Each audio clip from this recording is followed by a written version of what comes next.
Today we are going to be looking at the commutative law of multiplication, and I've written that down on my notebook so I can record my answers, but for now I'm going to move that aside so that I have room to show you what that is.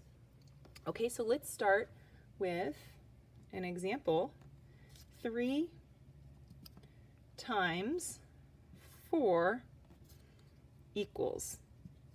Okay, so that means 3 taken 4 times. So there's 1, 2, 3, and 4.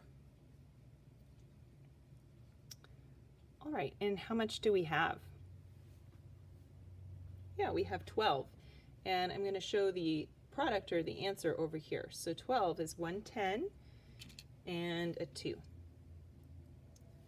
Okay, now we're going to show the inverse of that. 4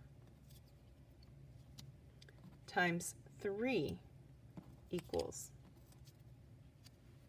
Okay, so that is 4 taken 3 times.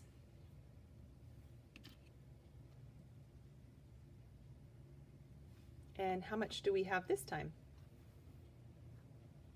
Yep, we have 12, so 110 and our 2.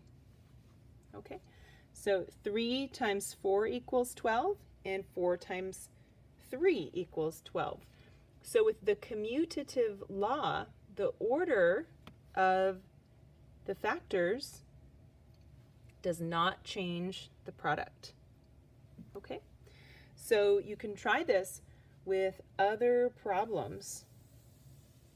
Okay, and that is how let me bring this back. That is how the commutative law of multiplication works. All right, see you next time.